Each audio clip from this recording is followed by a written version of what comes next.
Bismillahirrahmanirrahim. Alhamdulillahi rabbil alamin. Wassalatu wassalamu ala rasuli rabbil alamin. Nabiyyina wa habibina wa qudwatina Muhammad ibn Abdullah wa ala alihi wa sahbihi wa man walah. Amma ba'du. Muslimin dan muslimat, para pelajar sekalian, Assalamualaikum warahmatullahi wabarakatuh. Alhamdulillah, pada hari ini 4 hari bulan Ogos 2021 kita dapat meneruskan pengajian kita dalam kitab Fathul Mu'in. Fathul Mu'in, kitab fiqh dalam mazhab Syafi'i. Para jemaah sekalian, kita masih lagi dalam sifatis salah, dalam sifat-sifat salat. Kita masuk kepada warabi'uha. Kata di Al-Malibari kata, tengok para pelajar yang ada kitab itu, muka surat 72 yang warna putih, muka surat apa? Rukun yang keempat. Rukun yang keempat, membaca Al-Fatihah. Warabi'uha qira'at Fatihah. Rukun sembahyang yang keempat iaitu membaca Al-Fatihah fi kulli rak'atin, pada setiap rakaat, fi qiyamiha, di dalam masa berdiri, masa qiyam. Kita dah sebut 3 dah dalam siri yang lepas, 3 rukun telah berlalu: niat, takbiratul ihram, dan qiyam, berdiri. Yang keempat ini semua tu dalam masa berdiri belaka bagi orang yang kuasa, iaitu membaca Al-Fatihah, qiraatu Al-Fatihah. Manakah dalil qiraatul Fatihah ini termasuk dalam perkara yang wajib? Mana dalil dia? Dalilnya sabda Nabi SAW. Hadis ini sahih, dikeluar oleh Imam Bukhari dan Muslim. La salata liman lam yaqra' bi Fatihatil Kitab. Maksudnya tidak ada sembahyang, artinya tidak sah sembahyang. Dia ada 2 tidak ni. Ada tidak yang bersifat sempurna, tidak sempurna salat, sah. Tapi hak ni dalam kategori tidak sempurna. Sebab apa? Sebab dia rukun. Rukun kalau tinggal tak sah.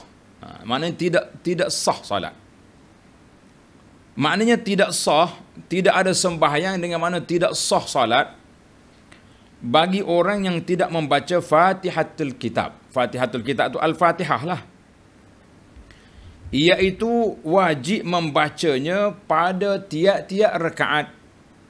Subuh 2 kali, Zuhur, Asar, Isya 4 kali, Maghrib 3. Ini pada dasarnya begitu. Fatihah mesti dibaca mengikut rakaat. Setiap rakaat kita kena baca. Cuma apabila ada satu kategori rakaat nama dia masbuq, maka di sini ada berlaku keguguran, khususnya bagi orang yang melakukan salatul jamaah. Ini pentingnya salatul jamaah, sebab imam akan tanggung bacaan makmum yang terlewat. Makmum terlewat, imam tanggung. Ini di antara kebaikan imam di dalam salatul jamaah. Kalau solat seorang, siapa nak tanggung kita? Kita sendiri tanggung kita, tak boleh. Maka kita kena baca. Melainkan, tengok ni, kalau yang ada kitab, tanda tepi kitab, hukum masbuq. Melainkan yang tidak wajib dibaca Fatihah dalam rakaat makmum yang masbuq. Apa dia makna masbuq itu? Tanda, pelajar kena tanda. Masbuq maknanya makmum yang terlewat daripada imam. Sama ada dia lewat sampai, dia sampai masuk solat, imam dah nak rukuk, ataupun memang imam dalam rukuk. Kita mari imam duduk rokok dah, kita pun Allahu Akbar, Allah rokok sekali dengan imam.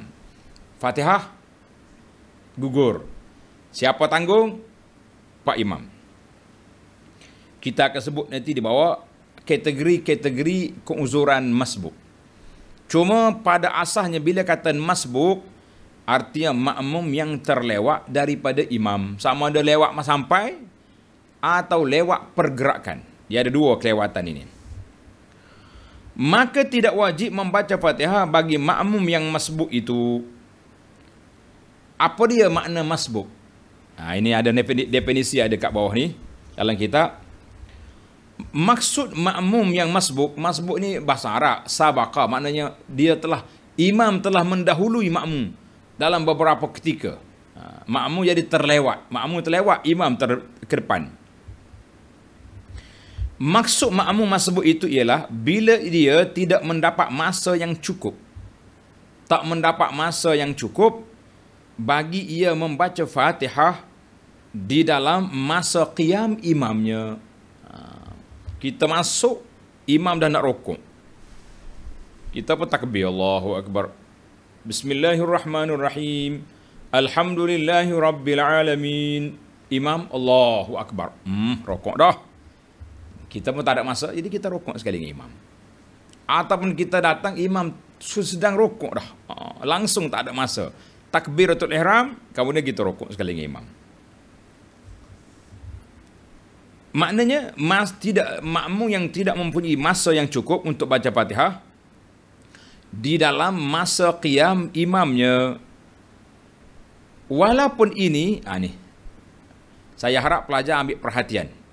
Sebab masalah ni agak perlu pada perhatian.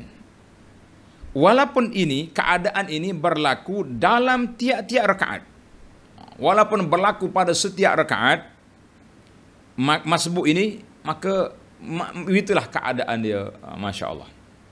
Misalnya, contohnya, baik. Sekarang ini kita nak masuk kepada contoh makmum masbuk bagaimana. Misalnya, kerana makmum terlambat dalam rakaat yang mula-mula dan terkemudian makmum daripada imam. Maknanya, sebab kita datang lewat, tadi saya dah ulang 2 kali dah. Punca menjadi masbuk, kita terlambat pada rakaat mula-mula. Kita sampai imam sudah rukuk ataupun imam sedang nak rukuk. 1. Dan terkemudian makmum daripada imam sebab terlalu sesak. Kita cukup masa dah, kan? Cukup dah masa kita datang. Awal lagi sempat takbiratul ihram dari imam, tapi tengah kita solat orang masuk sampai soft jam. Saya buat contoh di sini yang paling ketara waktu kami tawaf. Kita duduk tawaf, orang azan isyak contohnya. Kita pun berhenti azan subuh. Bila kita berhenti tu molek lagi. Kan? Tiba-tiba datang sekumpulan rempuh masuk. Waktu kita nak rokok, mereka jam depan kita. Nak rokok langsung tak boleh. Macam nak buat? Ni. Misalnya, terlalu sesak tu macam mana? Untuk melakukan sujud, tak boleh nak turun. Nak turun tak boleh. Kalau turun juga, kena atas punggung orang. Ataupun kebetulan pula yang berdiri depan kita tu wanita. Lagi dahsyat. Ni tempat tawaf ni. Kalau tempat lain awak tak nampak. Mana ada orang rempuh dalam masjid kita.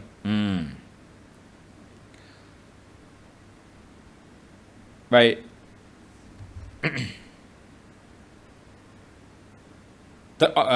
Kerana terlalu ramai orang dalam saf. Nak sujud tak boleh. Itu satu keadaan. Jadi bila imam tu rokok, kita pun berdiri. Tak nak turun.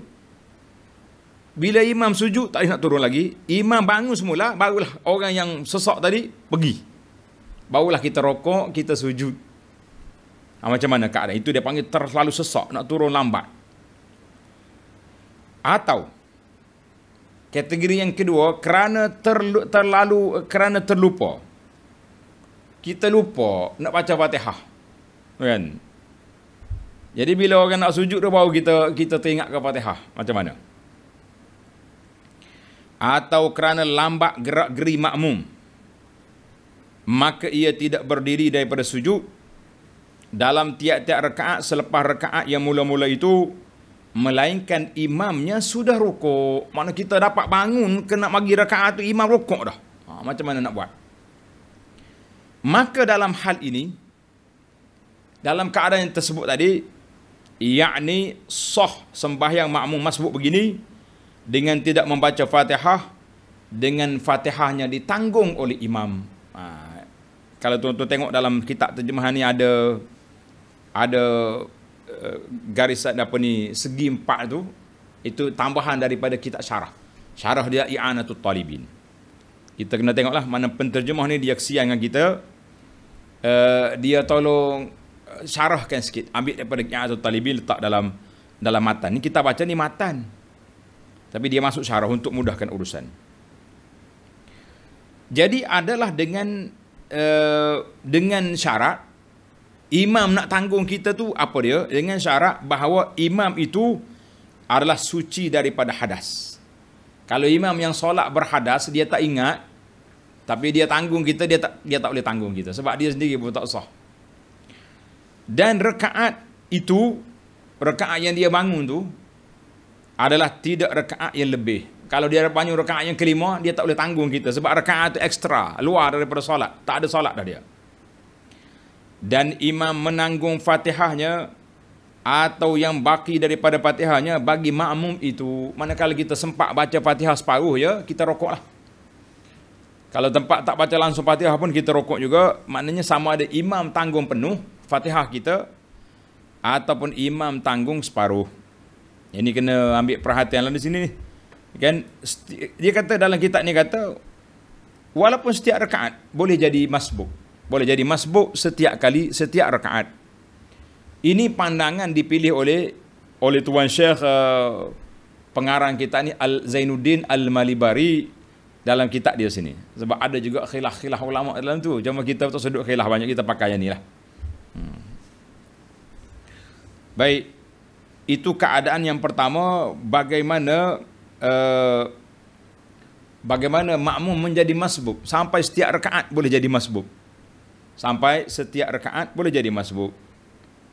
Jelas kita kan, dia terlambat pada mula-mula, ataupun dia tak lambat tapi sesak nak turun sujud tak boleh, ataupun kerana terlupa, ataupun kerana lambat gerak-geri makmum. Jadi kita kena ingat kat situlah para pelajar sekalian. Terlupa dia dalam solat. Dia terlupa dalam solat, lepas tu baru dia teringat. Baik. Sekarang ni kita pindah kepada makmum yang masbuk menjadi terlambat. Dia masbuk, dia sudah terlewat daripada imam, tertinggal daripada imamnya, tetapi makmum tidak menggunakan masa bagi membaca. Beliau telah menggunakan masa membaca doa yang sunat. Sepatutnya, saya hurai selalu, sepatutnya bila orang ni masbuk, dia masuk takbir terus baca Fatihah. Tapi dah menjadi kebiasaan kita, sebelum Fatihah kita akan baca doa iftitah. Allahu akbar kabira wajjahtu wajhi allazi fataras samawati wal ard. Bila dia baca doa iftitah, imam rukuk. Apa nak buat? Dia kata ini tertinggal daripada imamnya dan beliau bukan menggunakan masa bagi membaca bacaan yang sunat seperti doa iftitah, bagi menyempurnakan bacaan Fatihahnya. Jadi kita kena ingat, ini masalah kita ni. Kita sepatutnya masuk, kita baca Fatihah, tapi dia pergi baca doa iftitah dulu. Masa tak cukup. Maka makmum tersebut itu tidak mendapatkan imamnya, melainkan waktu imam itu berada dalam i'tidal. Kita pun baca Fatihah, baca apa ni iftitah, tak sempat lah nak baca Fatihah. Bila kita baca Fatihah, imam dah bangun i'tidal daripada rukuk, rakaatnya itu tidak dikirakan. Jadi kita bangun juga sekali dengan imam, tapi rakaat tu kita tidak dikira, maka kita kena tambah satu rakaat lagi selepas imam beri salam. Ini dia panggil masbuk. Sempat, tapi kecuaian dia Sebab dia pergi mula dengan yang lain dulu. Sepatutnya dia tak boleh mula dengan apa-apa. Dia kena mula dengan Fatihah je baru betul. Tapi dia pergi mula dengan doa iftitah. Itu satu. Maka perhatian kepada para pelajar sekalian. Kalau kita masuk, kita tak tahu lama mana dah imam solat, jangan baca doa iftitah. Langsung Fatihah.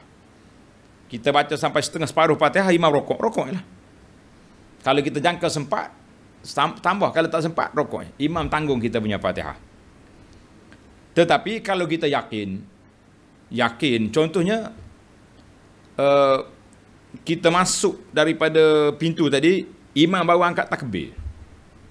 Dan kita pun kenal imam ni memang dia baca slow. Boleh lah. Tapi kalau kita tahu mungkin imam ni jenis express, tak sempat, maka jangan sibukkan diri dengan bacaan yang sunat, kita langsung pergi ke Fatihah. Baik, kita berpindah kepada tajuk yang lain, iaitulah hukum basmalah. Apa dia basmalah? Hukum baca bismillah. Bismillahirrahmanirrahim.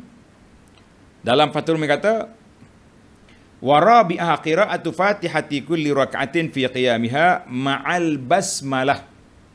Ma'a basmalatin. Ay ma'a qira'atil basmalah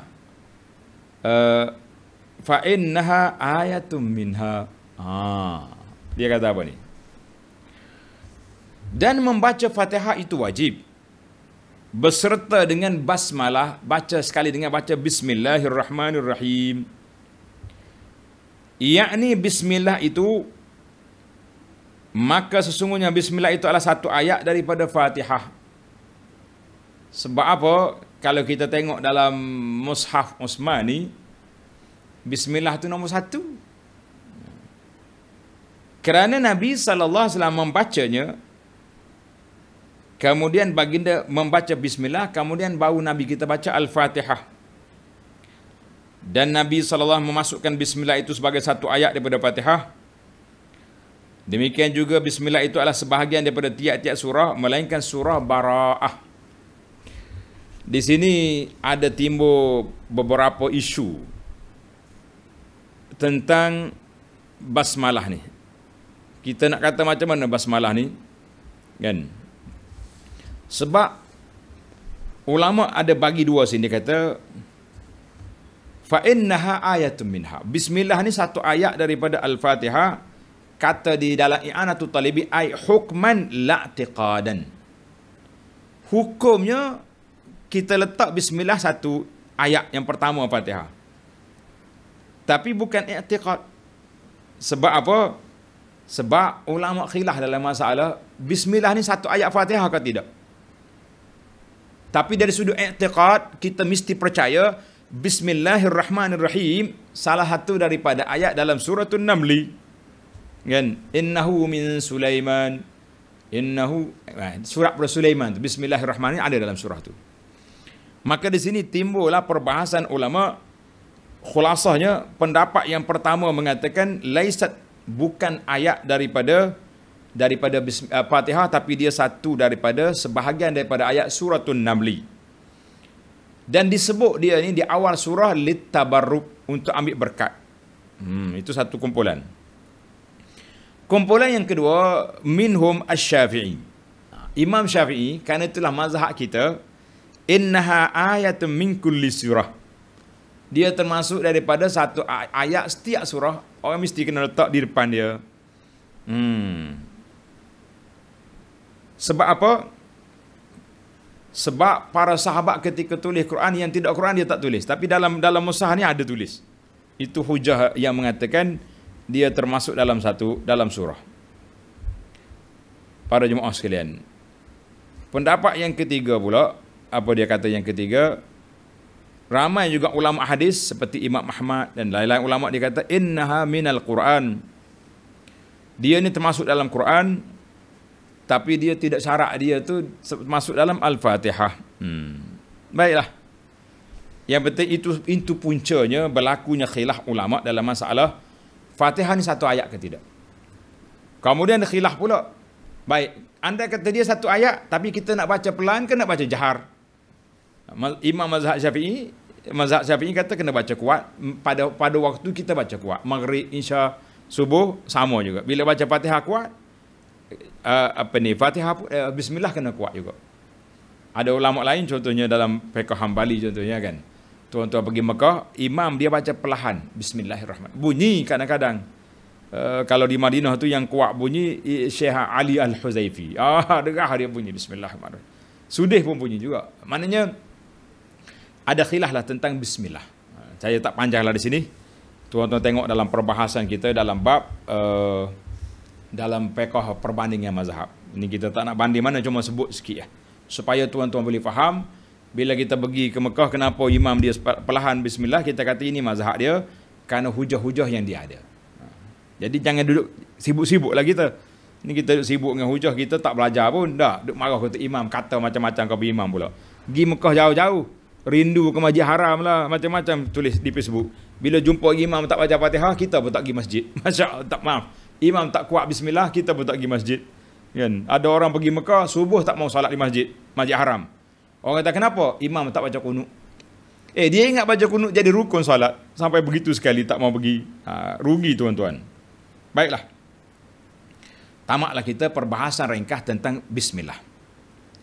Sekarang ni kita berpindah kepada huruf, penjagaan huruf, syadda, tasydid dalam bacaan Al-Fatihah. Ini penting ni. Dan bacaan Fatihahnya dalam sembahyang itu hendaklah dengan menjaga tasydid, syaddah. Di dalamnya dia itu ada sebanyak 14 tempat. 14 tempat. Alhamdulillahi rabbil alamin. Banyak ada 14 tempat dia punya syaddah. Huruf tasydid. Kerana huruf bertasydid itu sebenarnya adalah dua huruf. Rabb, dua huruf itu. Maka apabila ianya direngankan, ditakhfifkan, mana kita baca ringan takhfif, dengan tidak disabdukan, menjadi batallah satu huruf daripadanya. Jadi tinggallah satu huruf, kuranglah satu. Dan serta kita mesti juga jaga syaddah dan menjaga dan menunaikan hak-hak huruf dalam Al-Fatihah. Berapakah huruf dalam Fatihah? Tanda tuan-tuan. Hari ini kita kena ingat kan, berapa huruf ada Al-Fatihah. Huruf Al-Fatihah apabila kalimah maliki ditulis dengan mim lam kaf, maliki. Itu bacaan. Ada qiraat kata maliki yaumiddin, maliki yaumiddin. Kalaulah kalimah itu dengan tiada alif, adalah hurufnya 141 huruf semuanya. Kalau tambah alif jadi 142. Nah, maknanya huruf Al-Quran mengikut resam Utsmani ini 141. Beserta dengan tasydidnya semua sekali. Berapa tadi ada? 14 tasydid. Maka jumlah huruf dia 155 huruf. Huruf Al-Fatihah 155 huruf. Satu huruf 10 gandaan. Sekali kita baca Al-Fatihah sudah dapat berapa? 155 kali 10. Banyak pahala dapatnya. Sebab tu kita malah nak baca tak? Rajin. Dan hendaklah diraikan makhrajnya, tempat keluar huruf, makhraj. Iaitu tempat keluar huruf-huruf itu seperti makhraj dad, waladdallin. Jangan duk main waladdo. Waladdo mana pula?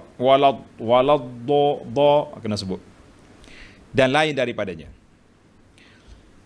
Apabila seseorang yang berupaya membaca dengan fasih, kita boleh baca Quran dengan fasih. Huruf boleh sebut. Atau seseorang yang mungkin baginya belajar, dia belajar betul huruf, tetapi dia menukarkan satu huruf yang lain daripada dha dengan za. Walazzallin. Sudah. Ini ada ni setengah orang, saya tak sebut bangsa apa. Kalau dia baca walazzallin. Tapi ulama bahas ini kata kalau dah bacaan dia begitu dah, lidah dia macam tu dimaafkan. Tapi kita yang boleh belajar ni tak boleh waladdallin jangan waladdallin lah. Tak boleh baca. Ni banyak silap sini ni. Atau ia telur dalam menyebut huruf-huruf sampai mengubahkan maknanya. Misalnya seperti ia membaca baris di bawah bagi an'amta. An'amta mana orang yang engkau beri nikmat. Orang ni pergi baca baris bawah an'amti. Kamu memberikan nikmat wahai perempuan. Salah lah. Yang betul an'amta tempat ti jadi wanita. Atau ia memberikan baris hadapan bagi ta dalam an'amta alaihim. Dia baca an'amtu. An'amtu makna aku yang beri nikmat. Bila awak beri nikmatnya, kita bercakap dengan Allah. Allah yang beri nikmat. Tiba-tiba jadi awak pula. Macam mana? Jangan tukar baris tu. Tu, ta, ti tu. Banyak jauh tu jarak dia punya perjalanan tu. Awak jadi saya jadi awak. Kan? Awak perempuan, awak laki-laki. Atau ia memberikan baris di bawah kepada iyyaka. Hanya kepadamu ya Allah.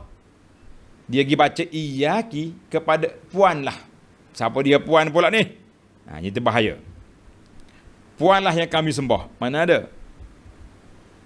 Kalau ia memberi baris hadapan iyyaku, patutnya iyyaka asal. Iyyaki salah. Kalau kata iyyaku, macam mana? Kan? Iyyaku baris hadapan tidak mengubahkan maknanya. Tak ada makna. Maka kalau itu disengajakan dan ia tahu haram perbuatan tersebut, batallah sembahyangnya. Kalau dia tahu batal. Tapi kalau dia tak tahu apa, iyyaku jadi tidak batal. Kalau tidak, bacaannya batal. Yakni bila ia tidak mengulangi bacaan yang batal itu dengan bacaan yang betul dan tidak batal dan terus ia rokok, mana dia tak betul balik. Contohnya dia kata iyyaku na'budu, orang belakang tegur iyyaka, dia betul balik. Oh, dia betulkan balik.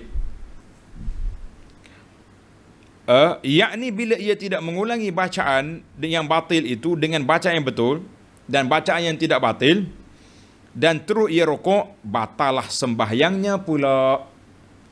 Tak boleh kacau itu. Intaha, tengok dia tulis alif titik ha, bacaannya intaha. Tamaklah petikkan daripada al-i'anah, syarah kepada kitab ni nama dia i'anatul talibin. Ada 4 jilid besar.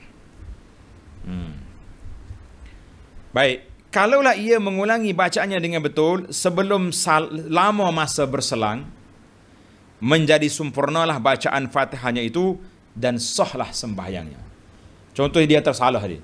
Iyyaki na'budu. Dia pergi sampai hujung. Salah tu. Dia U-turn balik. Iyyaka na'budu wa iyyaka nasta'in. Tapi sampai ke akhir Fatihah, maka sah salat dia. Kita pindah kepada orang yang tak boleh baca dengan betul.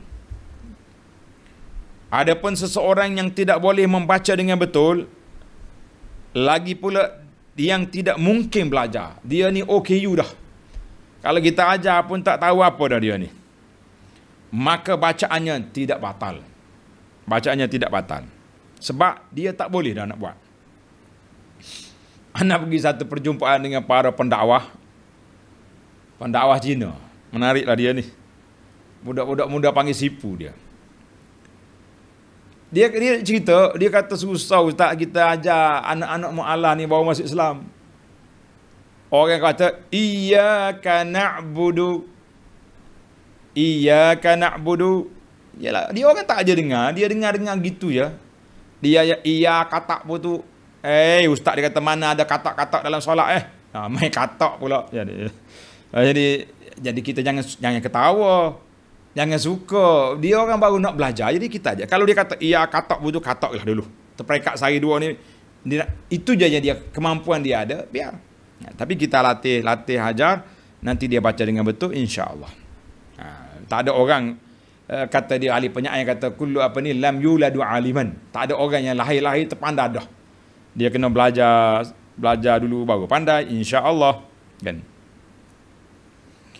Mana kalau dia bacaan itu yang dia boleh baca, tak batal solat dia. Dan demikian juga tidak menjadi batal bacaannya seseorang yang telur, yang membaca secara telur, yang tidak mengubahkan makna kalimah yang dibacanya. Seperti ia membaca dal baris di atas pada na'budu, dia kata na'buda, maka tidak batal bacaan itu. Tetapi kalau ia sengajakan telur itu maka haram, kalau tidak jadi makruh. Jadi orang telur bacaan. Ada setengah orang ni dia tak boleh baca ra, kan? Ar-Rahmanir Rahim, ra tak boleh sebut. Dia kena latih lah, berlatih. Ada seorang, saya lupa dia nama, ulama lurah, ulama bahasa, dia tak boleh sebut ra. Kalau sebut ra dia jadi ghin. Tetapi kepakaran dia olah bahasa, dia bercakap dia boleh tak guna ra. Oh, bijak punya ahli lurah ni, masya-Allah, kan? Baik. Ada berlaku perselisihan pendapat antara ulama mutaqaddimin, ulama yang awal itu mutaqaddimin, dan ulama mutaakhirin. Nah, jadi dia ada istilah lah ulama sakat mana mutaqaddim, mutaakhirin dalam fiqh mazhab Syafi'i ini. Kan? Dalam Syekh Abdul Qadir Mandili ada sebuah kitab dia menarik, nama dia Tuhfatus Saniyah, Al-Khazainus Saniyah. Kecil ya kitab. Kecil. Arwah bapak saya ni buat balik. Dulu kita simpan di sini kena banjir. Al-Khazainus Saniyah. Dia kumpul tentang mutaakhirin, mutaqaddimin, siapa apa kata istilah-istilah yang digunakan dalam kitab fiqh tu, menarik.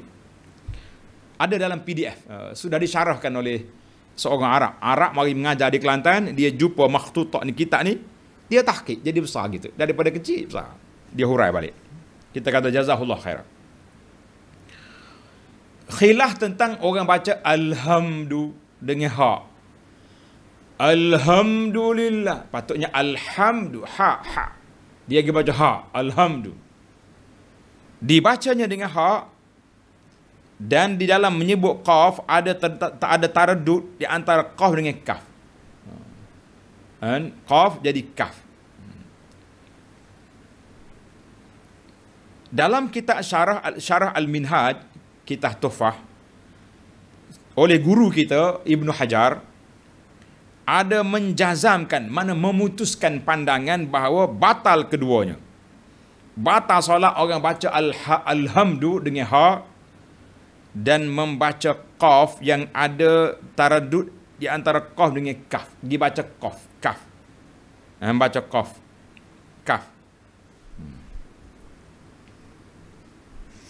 Siratal mustaqim. Ihdinas siratal mustaqim. Dia pergi baca ihdinas siratal mustaqim. K. Ni ada setengah harap ni mustaqim. Ihdinas siratal mustaqim. Macam-macam dia punya lidah. Ini kita serah ke ahli bahasa lah. Kan? Serah ke pakar bahasa, pakar qiraat, huruf putuskan. Kita yang kita tahu ni, kena betul lah, jangan main qiraat.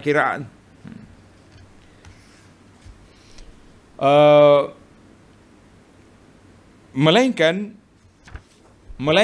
apa yang tidak menjadi batas sembahyang, orang yang membaca sedemikian itu bila ia menjadi teruzur daripada mempelajarinya sebelum masuk waktu. Mana dia masuk waktu, kemudian masuk waktu solat, kita nak ajar dia pun tak pandai juga. Dia pun tak erti nak kata solat lah dulu, ikut-ikut orang buat lah. Kalau dia boleh baca mustaqim lah dulu, nak kata apa kan? Ini peringkat awal. Tetapi guru kepada Ibnu Hajar, Syekh Zakaria, menjazamkan. Tengok ni tuan-tuan. Dalam bab fiqh solat ni, Zakaria Ansari,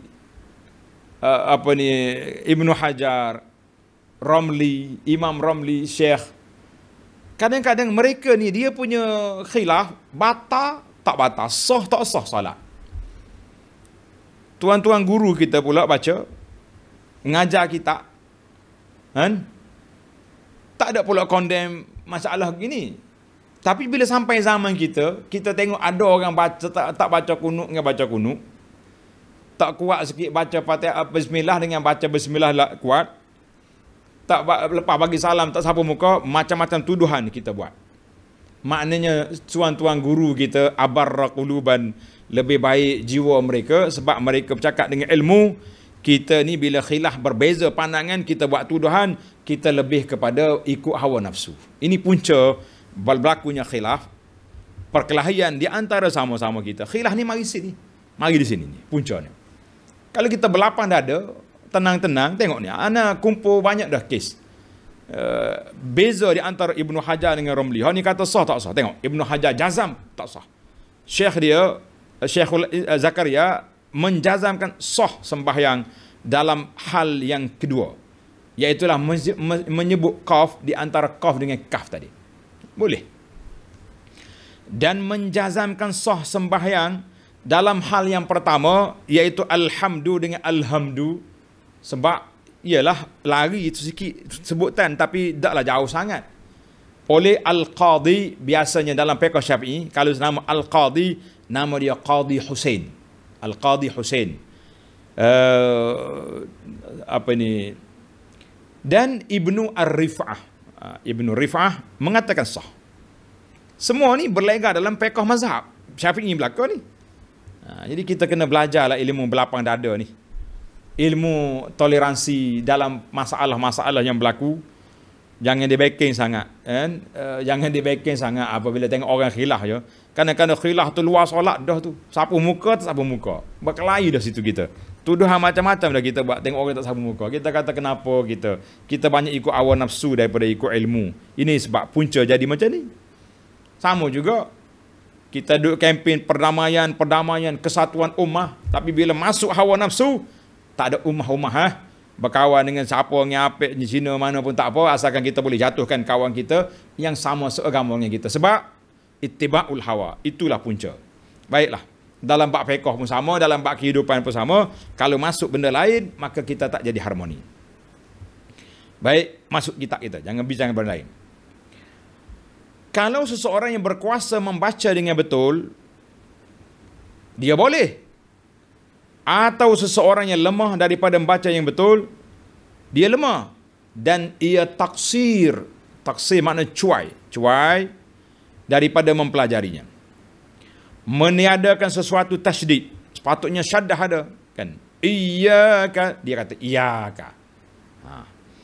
Seperti membaca Ar-Rahman dengan mengasingkan idgham, dengan membaca Al-Rahman, patut idgham ke Ar-Rahman, dia baca Al-Rahman. Sebab apa? Sebab dia ikut Rumi. Ikut Rumi tak ada ar, dia tulis Al-Rahman. Jadi Al-Rahman, Bismillahirrahman. Apa jadi? Batal sembahyangnya kalau sengaja dan dia tahu batal solatnya. Kalau tidak, yakni tidak sengaja dan tidak tahu, misalnya ia terlupa dan jahil, atau sengaja dan jahil, atau tahu dan tidak sengaja. Atau itu makna kita cari ruang-ruang yang boleh memaafkan dia daripada kita batalkan. Sepatutnya begitu. Setiap perkara khilaf itu kita cuba cari di mana ke ruang yang kita boleh terima pandangan itu. Baru harmoni. Kita bukan cari di mana tempat khilaf untuk kita troll, untuk kita hentam. Itu orang politik nama dia. Kan, ustaz-ustaz jangan tiru macam tu. Orang politik ni selagi ada ruang nak hentam jelah. Yang penting dia nak ke dia jawatan. Ya, kalau boleh kat dia lebih pada tu lagi dia boleh apa ni? Dia kona nak kata apa? Baik. Kita masuk ke fiqh. Maka bacaan itu adalah bagi kalimah itu. Dan kalau ia meniadakan tasydid pada iyyaka, maka jadilah iya daripada iyyaka na'budu. Jadi iyyaka na'budu dengan sengaja dan tahu, maka ia menjadi kafir. Na'udzubillah. Kenapa marah sangat Tuan Syekh sampai jadi kafir ni? Sebab makna asal dia iyyaka Iya mana hanya kepadamu ya Allah kami sembah. Hanya kepadamu ya Allah kami na'bud. Kami menghambakan diri. Tapi bila kata iyyaka biduni tasydid, makna apa? Maknanya menjadi cahaya matahari. Cahaya matahari kami sembah. Na'udzubillah. Kalau tahu, kalau faham, jadi kafir. Kalau tidak, yakni tidak sengaja dan tidak tahu, maka cukuplah ia sujud sahwi. Dia nak sujud sahwi ni dia kena tahu dia salah. Dia tak tahu pun dia salah. Kalau tahu salah, dia tak baca macam tu. Siapa dia nak buat salah dalam solat? Tak ada orang nak buat salah. Semua nak cari yang betul-betul kan. Tapi oleh kerana dia tak tahu, maka dia buat. Allahul musta'an kan. Dan kalaulah seseorang yang sembahyang itu mentasydidkan huruf yang tidak ada tasydid. Huruf tak tasydid kan. Kita kata apa dia ni yang tak tasydid ni? Ihdina sirat. Ihdina kata. Ihdina. Contohnya bunyi gitu. Peliklah bunyinya kan. Maka sah sembahyangnya. Sah lagi. Dan haram disengajakan. Kalau sengaja tak boleh lah. Seperti wakaf yang sedikit antara sin dan ta pada kalimah nasta'in. Tak boleh. Ihdinas sirat iyyaka na'budu wa iyyaka nasta'in. Tapi dia wakaf tengah. Nasta'in. Itu dia panggil haram disengajakan seperti itu. Jangan, maknanya yang pentingnya bagi kita para pelajar sekalian dalam solat kita ni yang utama sekali kita kena apa? Kena belajarlah. Lebih-lebih lagi Al-Fatihah. Sebab apa Al-Fatihah ni kena belajar? Sebab dia rukun dalam solat. Kalau tak kena yang lain, kita mungkin berdosa. Tapi tidak sampai peringkat tak sah solat.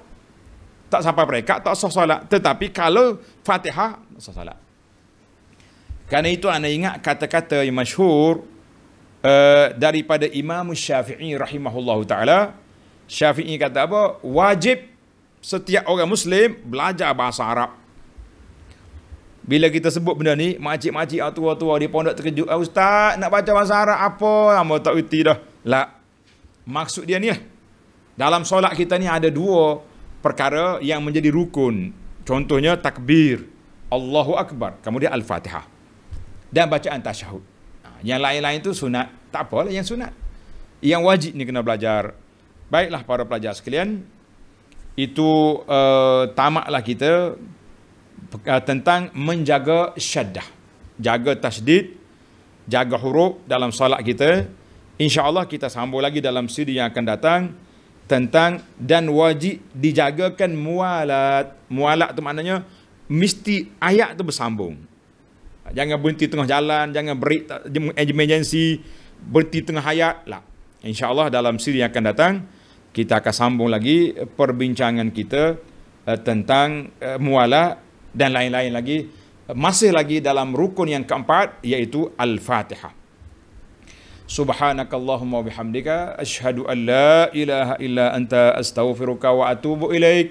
Wa sallallahu ala nabiyyina Muhammad wa ala alihi wa sahbihi ajma'in walhamdulillahi rabbil alamin.